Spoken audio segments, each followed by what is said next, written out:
I like to say that he's a culture shaper, really, really standing in the midst of culture and music in this country. A DJ, a producer, and a broadcaster. He's also in the eventing space. If we check out Amapiano, you're going to see his name there, right? You played a very pivotal role in commercializing the Amapiano sound. Yeah. At the time, Gaba Cannal was big, Bo MFR Souls, they were big as well, Bo Calvin Fallo. Tell me about that journey and how that decision came about. But the fact that there is a kid right now sitting in his grandmother's house or back room somewhere with a computer that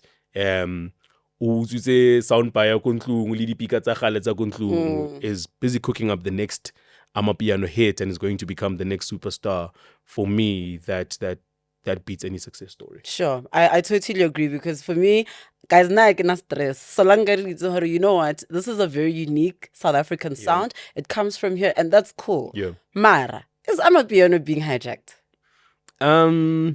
Yes and no.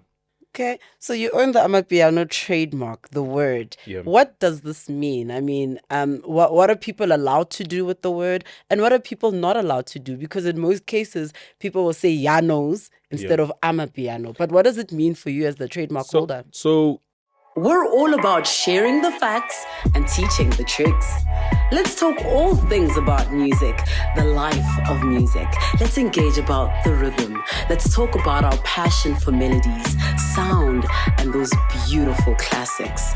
Let's get educated about these decibels we oh so dearly love. On this podcast, we talk about these politics. Welcome to Music Politricks. Sanbonani, Dumelankere, Exe. Nakalina ke nabusi mara baba khulu baba dese but ke the queen of Pitori, and welcome to another episode of Music Politricks. This is where we dive deeply into just the essence of music. We are here to teach the facts and learn all the tricks where music is concerned. A big shout out to everybody who's doing the right thing via those reviews on Spotify and Apple Podcasts. Lelona da go YouTube. We really do appreciate you. Make sure that if you haven't already, just click that subscribe button, like, and of course comment in terms of how you feel about the episodes, as well as what kind of musical conversations you would like to have. Now, in this episode of Music Politricks, I like to say that he's a culture shaper, really, really standing in the midst of culture and music in this country. A DJ, a producer, and a broadcaster. He's also in the eventing space. If we check out Amapiano, you're going to see his name there, right? And those are facts, man. We're going to be talking all things Amapiano, all things in terms of how he has really, really played a role in music culture in South Africa. Kutloano Da Kruk Nhlapo. Yo. Okay. Good thing, okay? How long did it take you to practice that? Freestyle. No, thank you for the warm intro, man. No, shout out. And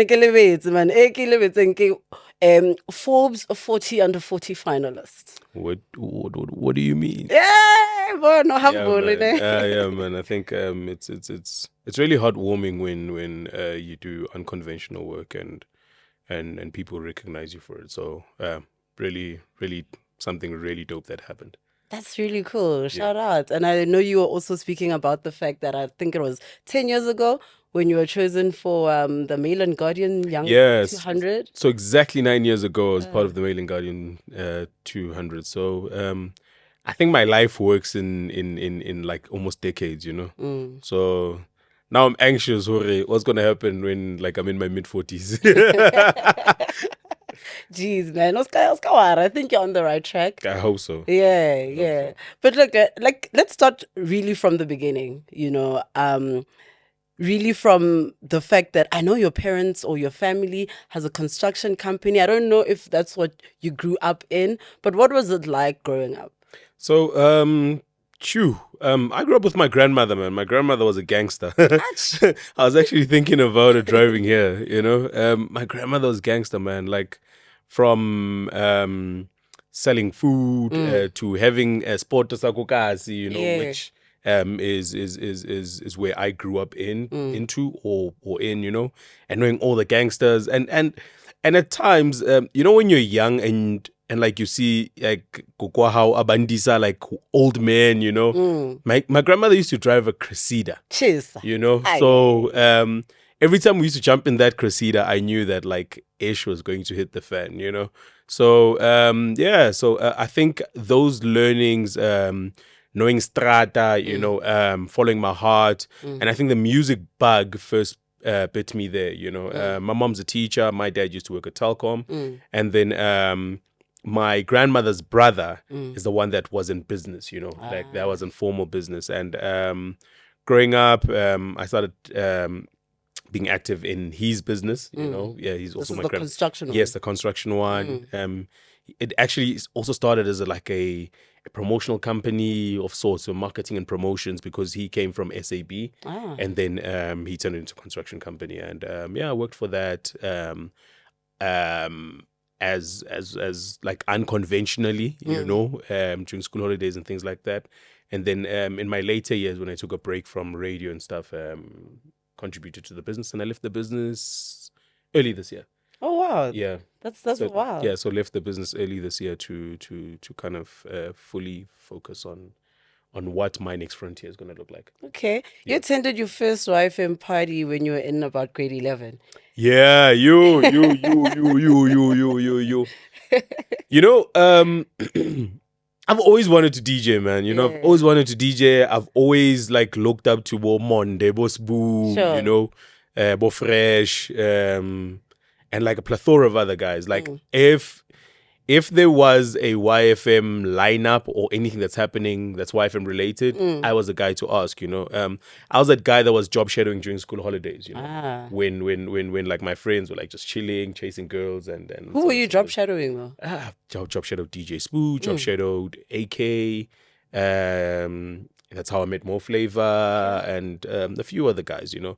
So I was that guy. And then I remember it was school holiday. It was the last day of school. And there was a club-wide party at Carfax in Newtown. And obviously now I can't tell my mom that like I'm going to a YFM party. Yeah. So we catch a taxi from Davidton. We get to Horror Cafe. We chill out at Horror Cafe. Then we walk to Carfax.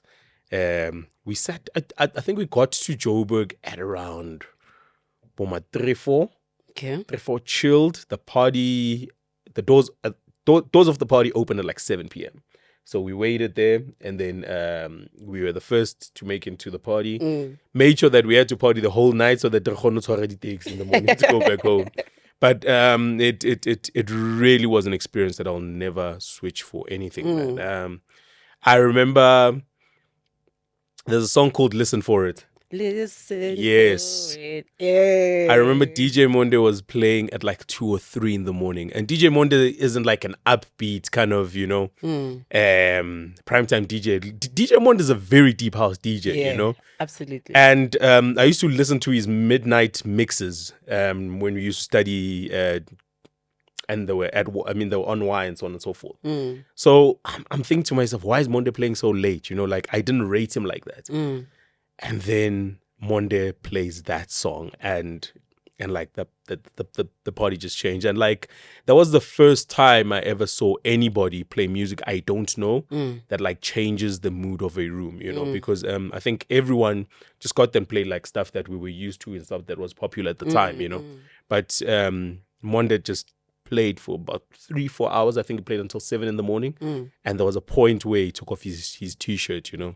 I wanted to do that with my DJing career. I haven't done that yet. Okay. But before I die, if you see me with my shirt off or being topless, just know that DJ Monde was I'm trying to mimic what DJ Monde did that night. Sure, man. That is so exciting. Was that the time when you were like, I want to do this? Yeah, like that was confirmation for me. And then fast forward to a few months later, I met DJ Monde playing at Bahamas in Kwatema, you know, and I waited for him and I met him. Very cool guy, you know.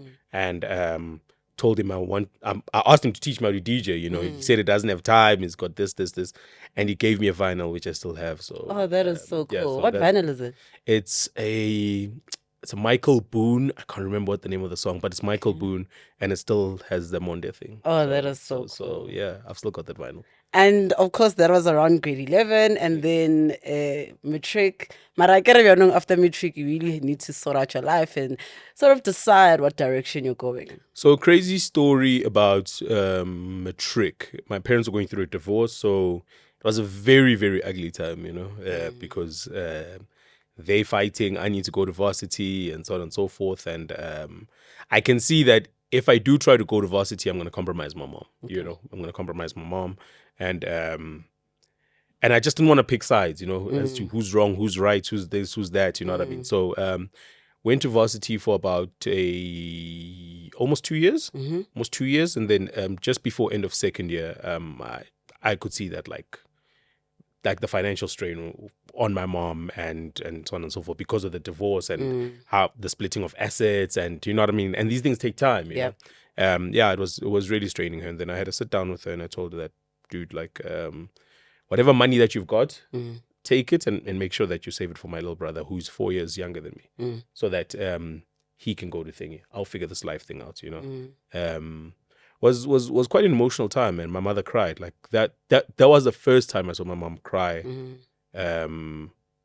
because of something that I said. No, you know what I mean? And yeah, man, packed my bags and shipped to Joburg. I literally left Davidton in a travel bag and my favorite pillow, and just stayed with friends and started figuring this thing out.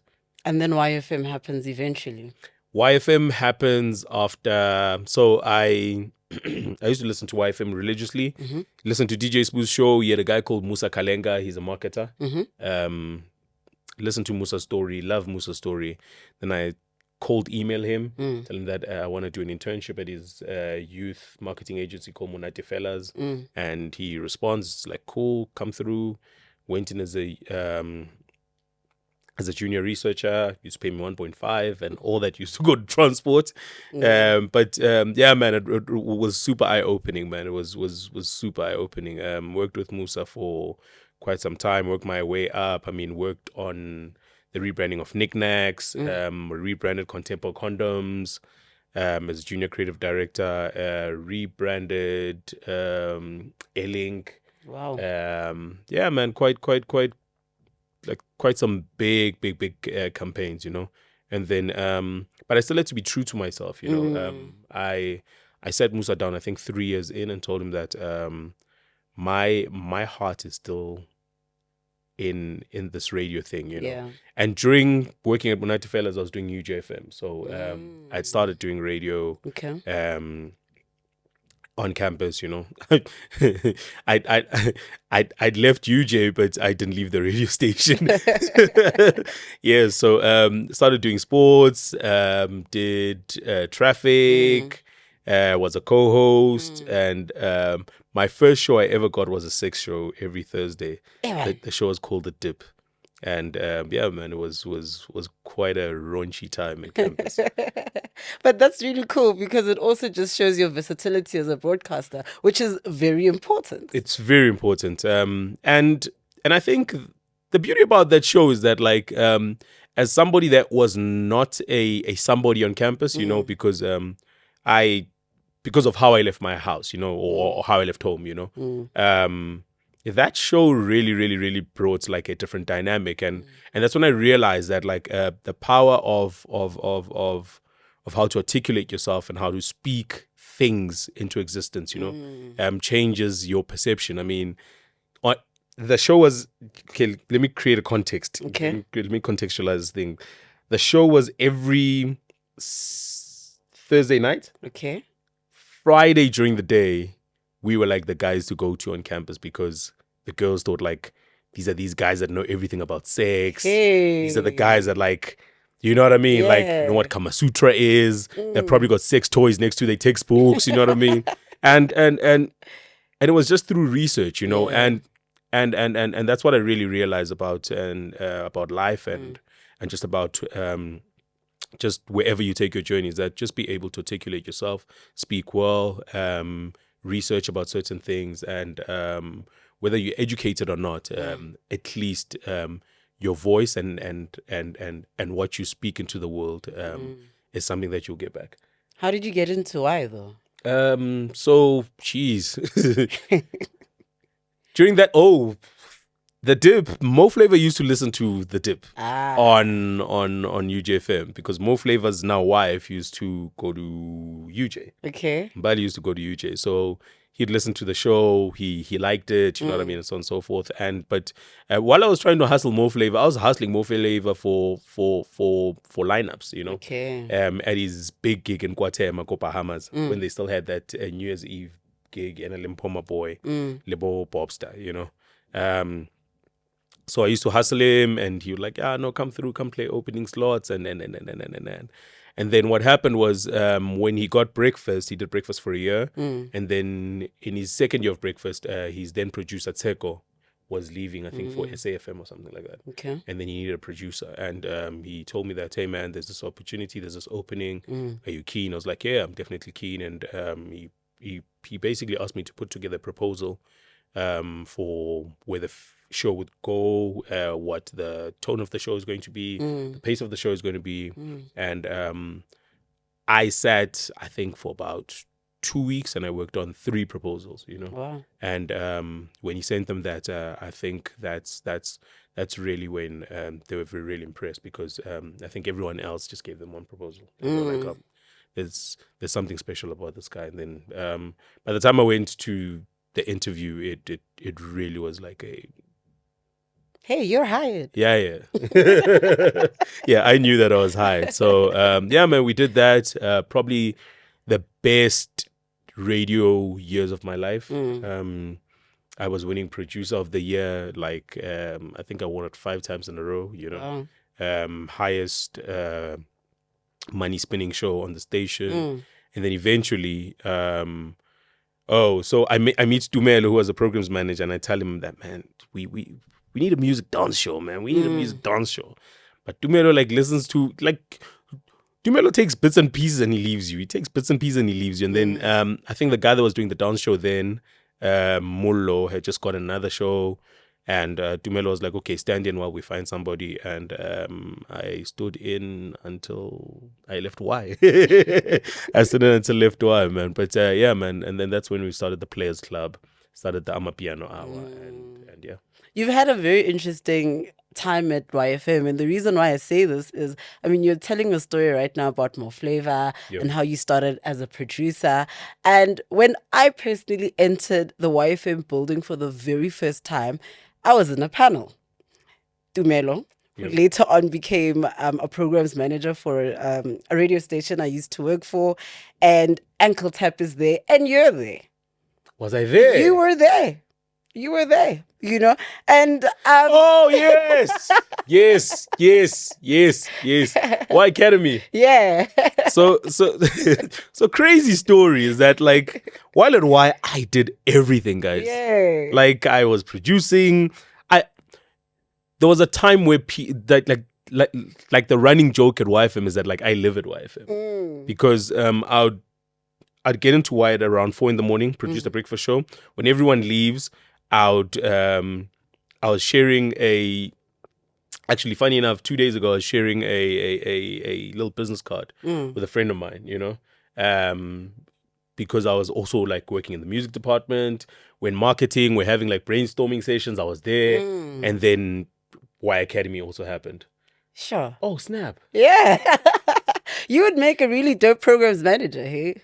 I think so. Yeah. I really think so. And I've been told that, you know. I've been told that. And yeah, man, I really think I've got a lot to contribute into the radio space, but radio hasn't been kind to me in the past couple of years. So I relate. Yeah. So I just want to chill out and just, like, create things that are meaningful to me right now. Yeah. But what's really cool is that how you used radio. You played a very pivotal role in commercializing the Amapiano sound. Yeah.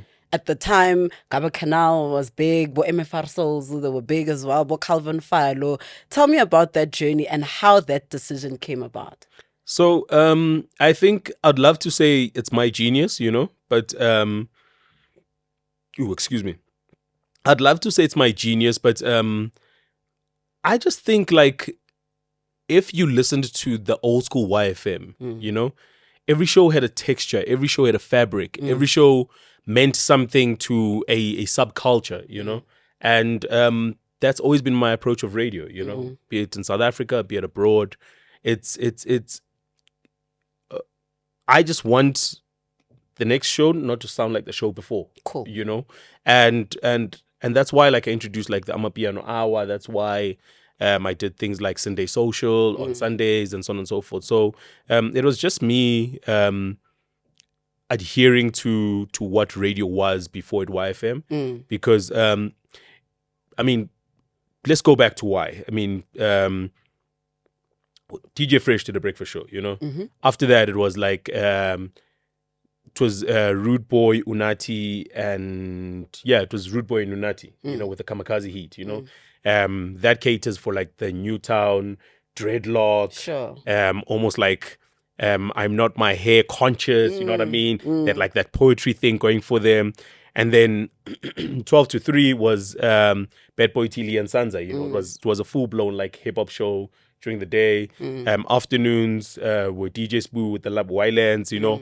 And then after that, it's AK with Lee, you know. So it really was just like a nice fruit salad of like textures of music, you know, textures of content, you know, and also while it's a fruit salad of textures of content, but all the content is focused to a certain audience, you know, and that's how I still approach my radio. Is that like rather speak to 3 people and really, really cater for those people instead of trying to like speak to everyone. You know? Because then sometimes your messaging gets lost. And also remember that you can't be everything to everyone. Yeah. Oh, that is very true. Yeah. And your journey, especially here, reminds me of Kwaito. Like it must have been someone who was just like, nah, guys. People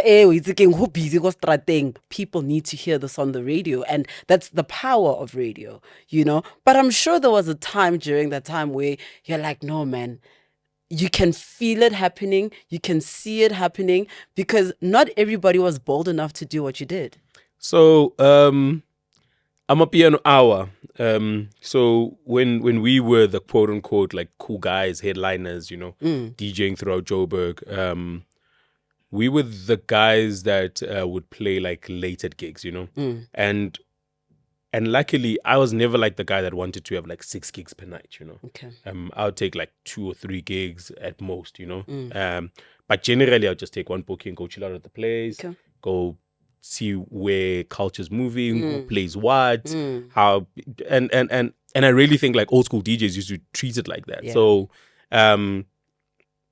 what used to happen is that at a lot of the gigs that we used to go to, they'll play like this like melodic sound like early, and people in the hood used to love it. You know, they used to love it. You know, like it's very melodic, it's very like got progressive pianos, and maybe it's a number. You know, it didn't have a name then. You know, maybe it's a number, and like I started like trying to find these guys that play the sound, that make the sound, and so on and so forth. You know. By the time we play as like the so-called headliners, it's okay because we're playing all the stuff that like they hear on radio or stuff that is almost like popular, you know. And then man, I really put my head into the sand and really started like trying to find out who these guys are that make the sound and also if like there's a community that everyone is sleeping on.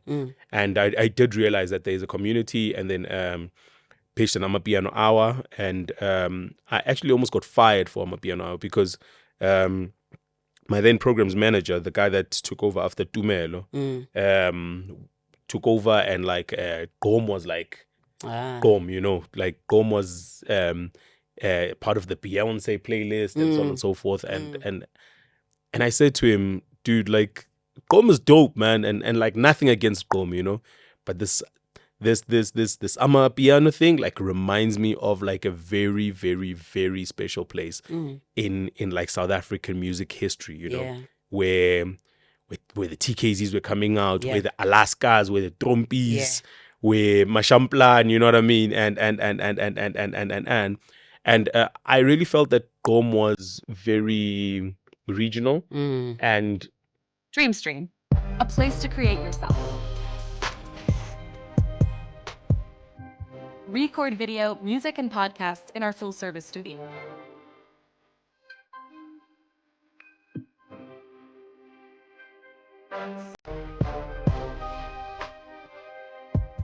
Record video, music, and podcasts in our full-service studio. DreamStream, a place to create yourself.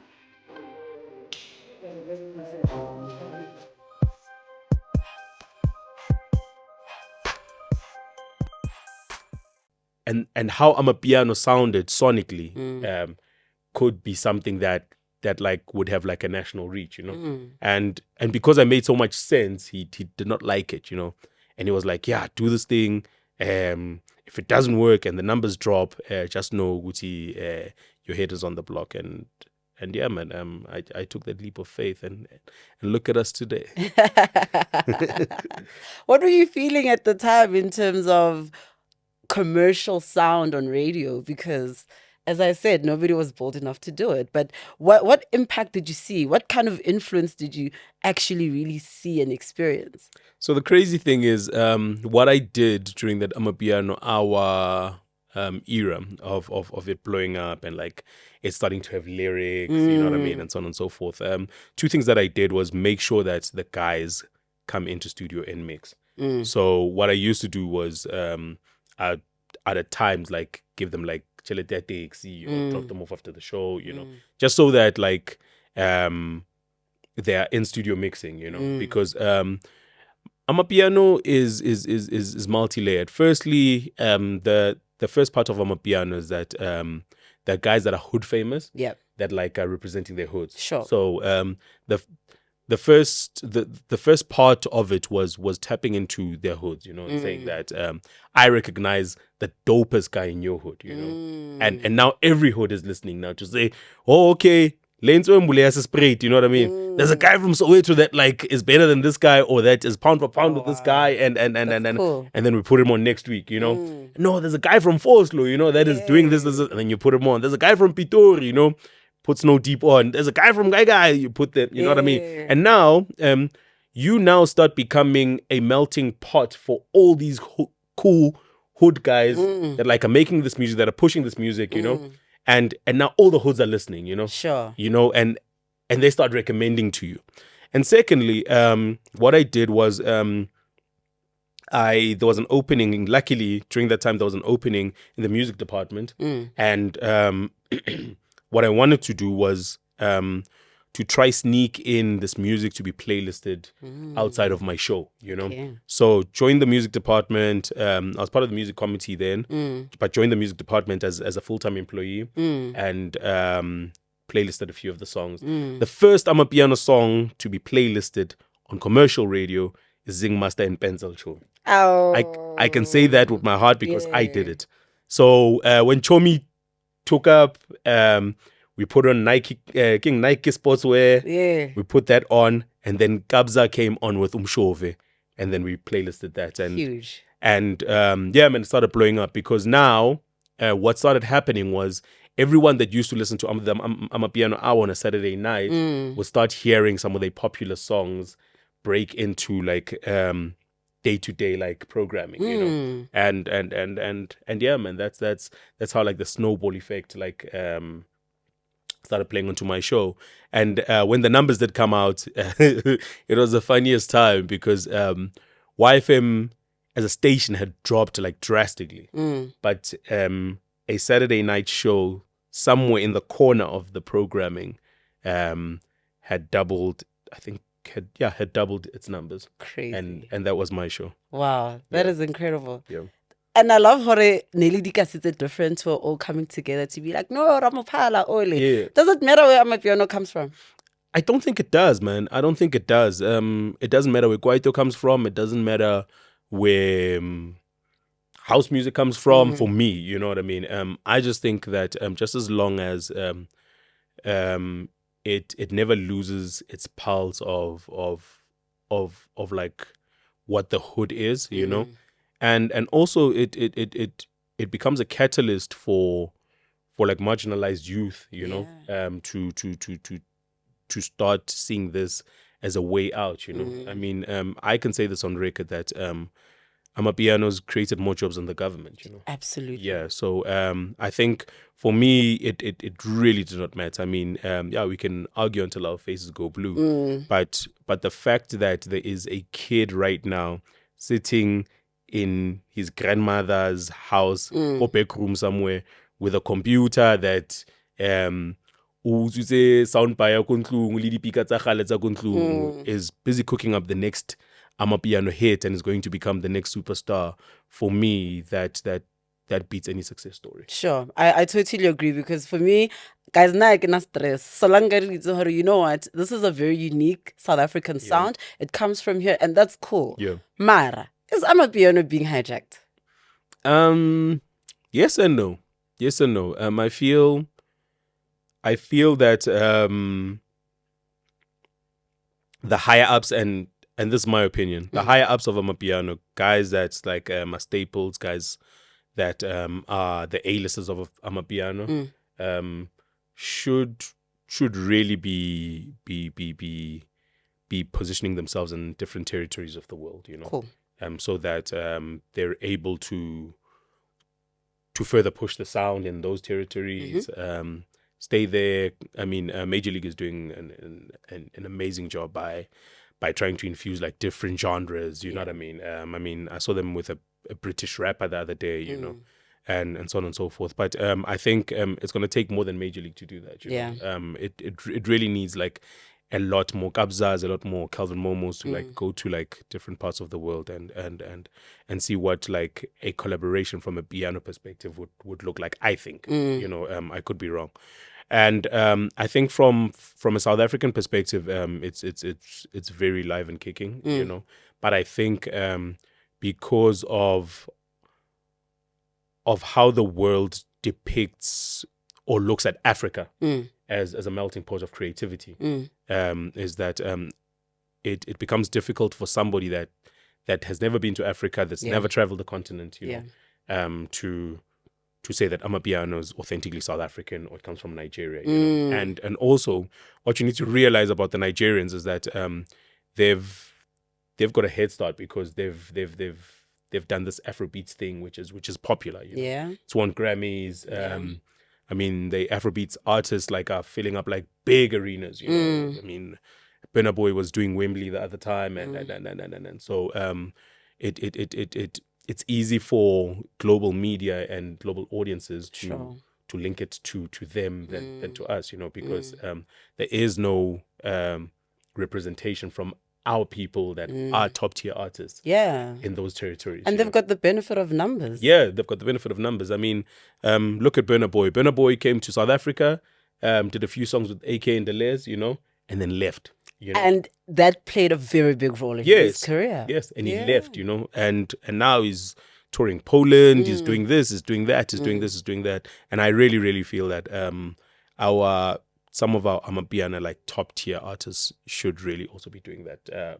They should be in South Africa about 5-6 months a year. Sure, probably in the summer. In the summer, Sure. in the summer. But the rest of the 6 months they should be somewhere in the corner of the world, trying to preach the gospel of Amapiano, you know. Now, I cannot imagine or begin to think whether someone owns the Kwaito trademark, you know, just that word. And now I'm very curious to know, how did that come about? You know, I mean, for you to make a very conscious decision, I don't know, man, I'm going to trademark this word. So, it was two things, man. It started when there was a back and forth between who owns Amapiano, Nigerians, South Africans, and a Nigerian artist claimed that they were the biggest Amapiano artists in the world. And I'm like, how? How? Ukabza uphi? You know what I mean? Like, you know, like, how? Like, Kabza has made, like, such notable Amapiano music, man. And like, Kabza's catalog is so dynamic, flexible. Like it goes really, really, really commercial to tavern level, but can go very private school to like 100%. Diamond Walk level, and that's the beauty of Kabza, and already that's like just got me some type of way,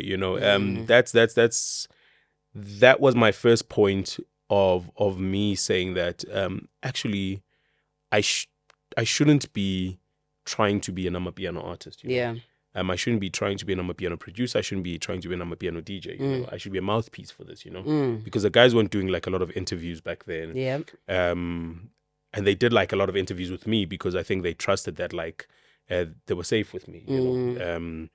I mean, being out here, like Nigel Chumia, on radio and like I was a safe space for their art to live, So still, but they didn't do like a lot of like TV interviews or newspaper interviews and like they just drop like an album and that album like would outsell everybody. You know? But I realized that there's a bigger purpose in the storytelling of Amapiano, the dynamics of Amapiano and the pulse of Amapiano, So that was the first one.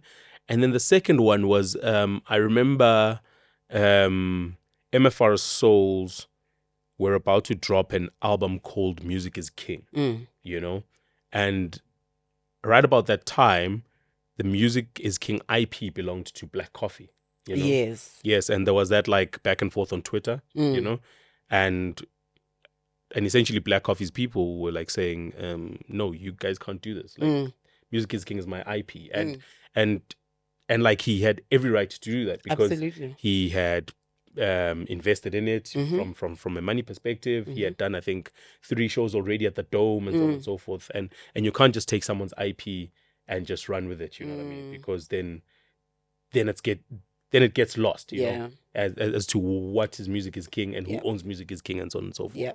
And that's when I really sat and I was like, actually, if I'm poised to be the guy that is supposedly sitting outside and telling the story and helping preserve this Amapiano story, the best way to preserve something is to firstly own the trademark and work it from there. And yeah, man, that's what we did. We spoke to my lawyer friend Uchabu and told him that I wanna trademark the word Amapiano.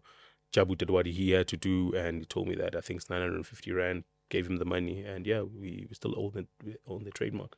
Okay, so you own the Amapiano trademark, the word. Yeah. What does this mean? I mean, what are people allowed to do with the word, and what are people not allowed to do? Because in most cases, people will say Yanos instead of Amapiano. But what does it mean for you as the trademark holder? So my understanding of like owning a trademark is trademark has got different categories.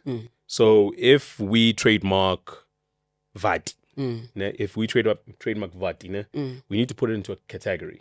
If it's going to be goods and good water and you own it under that category. Sure. So how I categorize mine, because it's eventually going to become a business move that I'm going to do, is I categorized it under music and instruments. So that if you want to go trademark Amapiano under clothing and shoes, you can go for it. You know what I mean? But what made sense to me at that point in time is that the obvious thing that makes an Amapiano song is the keyboard. Yep. You know, and I told Jabu, let's do that because I'm going to get to a point where I'm going to find dope keyboard manufacturers and we're going to create our own Amapiano keyboard. That is so cool. That we were able to sell around the world. And yeah, we're busy with that right now. Shout out. That is so cool. Yeah. I mean, who would have thought, right? Yeah. That's incredible. But BBC then calls you up because there's a documentary opportunity, or maybe you're the one who hit them up. How does BBC find out about you? How did the Amapiano documentary happen? So before going to the BBC, I obviously am about to leave I'm in between a rock and a hard place. Where I should go? Should I send my demo to 947? Should I send it to Metro? Should I send it to 5FM? But it's like, for me, I like pushing myself, man. I really love pushing myself. And at the time, I think Amapiano was starting to like... DreamStream, a place to create yourself. Record video, music, and podcasts in our full-service studio.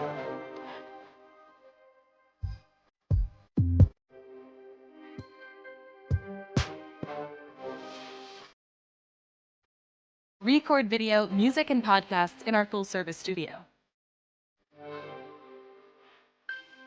DreamStream, a place to create yourself.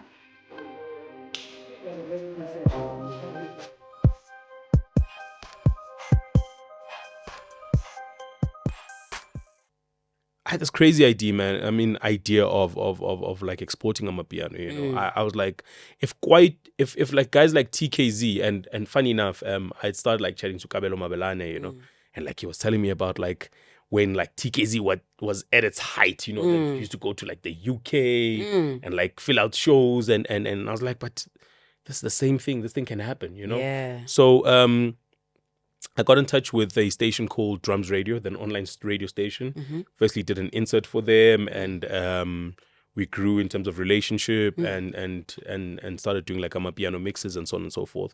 The lady wako at the Drums Radio, her name is Dawn.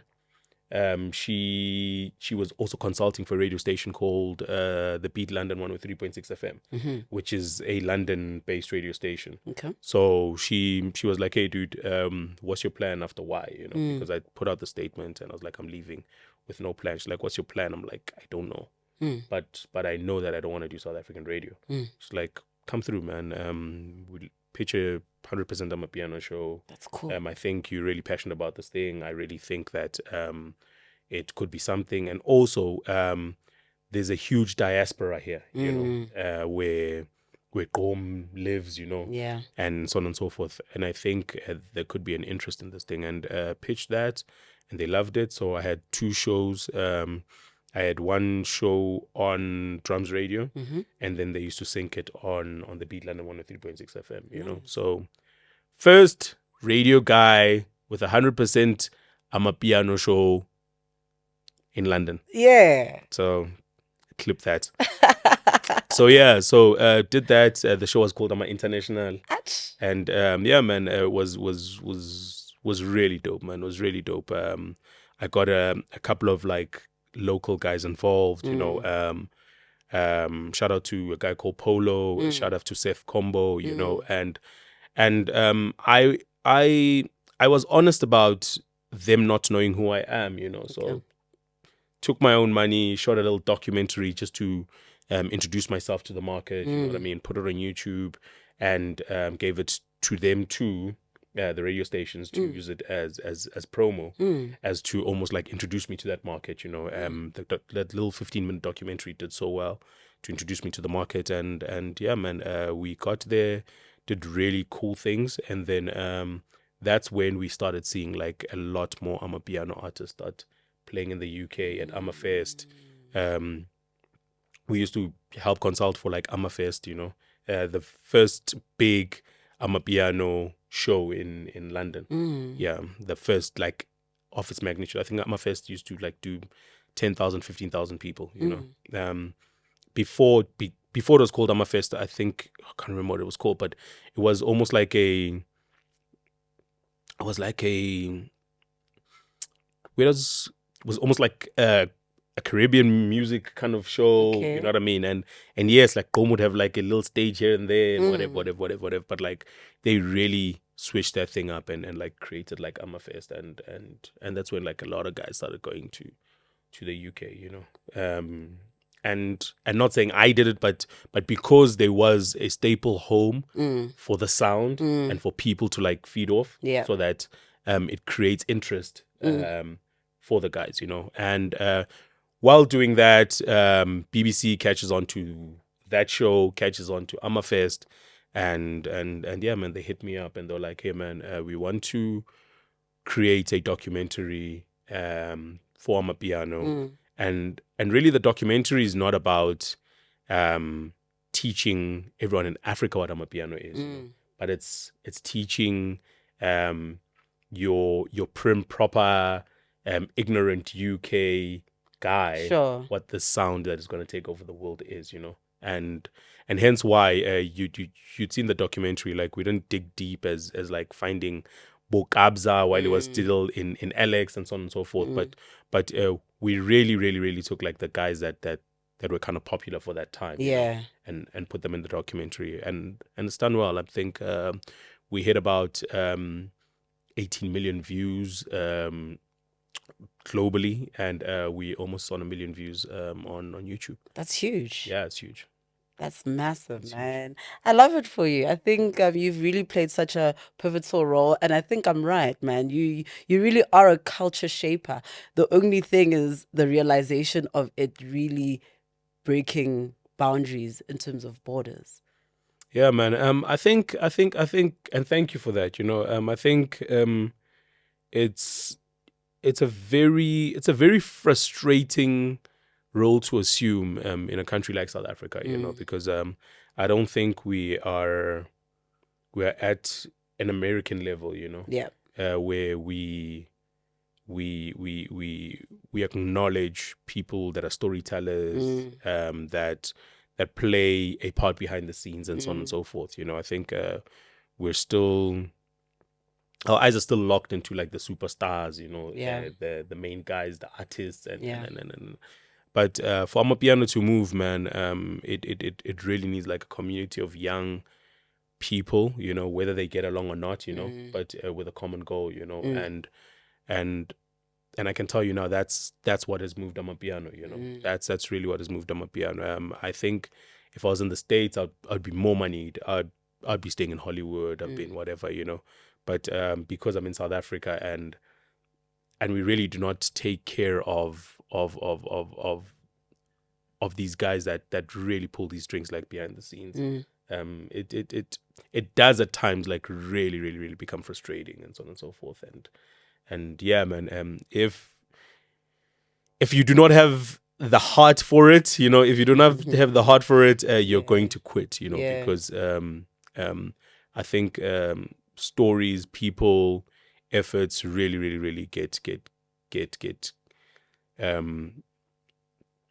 blinded by the fact that so if this guy is saying he did this, why does he not have like a hit song? I don't want an Amapiano hit song. Sure. You know? I just want to tell the story of Amapiano. Sure. I just want to document it really well so that when we sit back one day and we're like, what was this Amapiano thing? And we're trying to explain it to our kids, you know what I mean?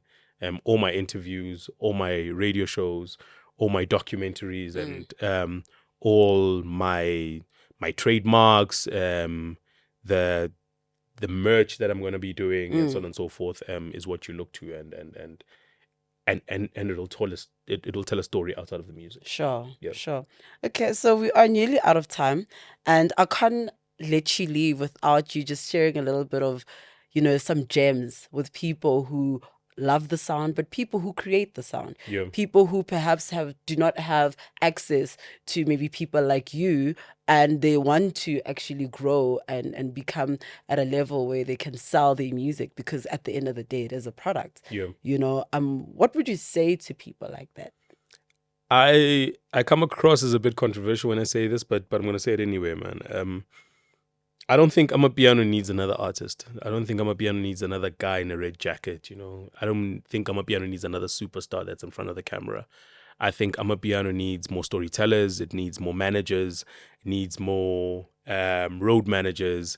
It needs more promoters that like are doing big gigs for Amapiano. It needs more guys that are invested into merch, Amapiano, you know. It needs more guys that are going to say, okay, he's got the instrument trademark. Let's get into clothes, you know. Let's get into water, Amapiano, you know. Let's get into different things, you know. It's Amapiano, you know. And because I mean, a guy like Kabza, you know, you could think that he's the main guy when he gets a booking, you know. But he's really honestly just feeding so many mouths, you Yeah. know, by virtue of him being the main guy, you know, and you see people like Bo Kwepile, you know, who manages Kabza and Maporisa, and like a plethora of other guys, you know, that like have made like proper lucrative lives, you know, by building Bo lock communication and so on and so forth, you know, of the popularity and of the global dominance of Amapiano. So and the other thing about Amapiano is that like it's a very visual genre, you know. So videographers, you know, podcasters and so on and so forth. So I think don't just think music studio, hit, youngstana, you know, think what you can contribute to the bigger ecosystem of Amapiano, and you could find that that's where your money is. I love that because by feature about 10 could be maybe over 2 you know what I mean? It's tough. It's really tough, and I really think that with that that also just grows the industry. You know, it grows the industry into people with like proper professions. You know? Yeah. Thank you so much for coming through, Kutloano. But I can't let you leave without quickly telling us about Magic Day Club and Mazaza, how I'm fine. Yes. I'm fine. So yeah, man. Magic Day Club is coming up this year. We just tying down a few loose ends. So do follow at Magic Day Club on IG, and we've also started like a sunglass brand called Magic Day Collection. So we've designed our own eyewear. We've done the research. We've worked with a few guys that like work for big global brands, you know, to help us with the design process, with the manufacturing process, and yeah, man, we're doing quite well. I think our baby is about 3 months now. We've sold about just shying 150 pairs. Wow. You know, at about 1,500, 1,800 rand per pair. So you do the math. So yeah, man, it's quite a dope time. And we've started so through our research, we've realized that people are also like looking for like a prescription or like prescription eyewear. So we've almost like branched the company. So we've started like a prescription side of the business called a Good Look Optical. Okay. So yeah, we're gonna be from DJ to optometrist. Oh, nice. Yeah. So we've literally just registered that company. So we're trying to like dot our I's and cross our T's. With that, and we've also started a foundation called the Good Look Impact Foundation, where we're going to be going around schools. We're going to be going around like impoverished communities to basically donate glasses to people that can't afford glasses.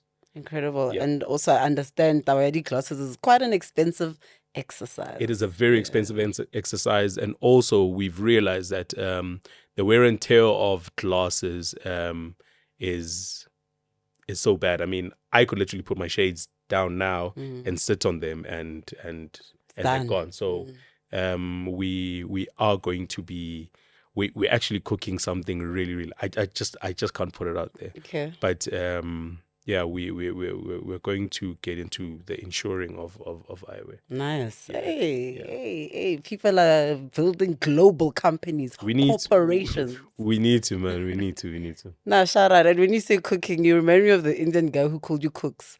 I don't know, man. And funny enough, like I haven't seen Vix in a long time. But the last I checked, he was in Durban. He was in property. And do you remember Afro Lounge? Yeah, DJ Tira. Yeah. Yes, I think he owned that building or was part of like the guys that like made that thing happen. So yeah, he's quite a big boy in property now. Oh, shout out! Yeah. Hey, shout out to Bravik, Vikram. And of course, shout out to you as well, Kutloano. This has been very insightful, very educational as well, and we really do appreciate your time. Thank you. The one and only Kutloano Da Kruk Nhlapo. And thank you very much. If you haven't already, subscribe, review, 5 stars on Spotify, 5 stars on Apple Podcasts as well. If you want to use the studio, all you got to do is send that important email. It is info@dreamstream.co.za. Kalina, Kennabusi, Baba Kulu, Baba Dese, Bariki the Queen of Pitori, and Erona, Wauri.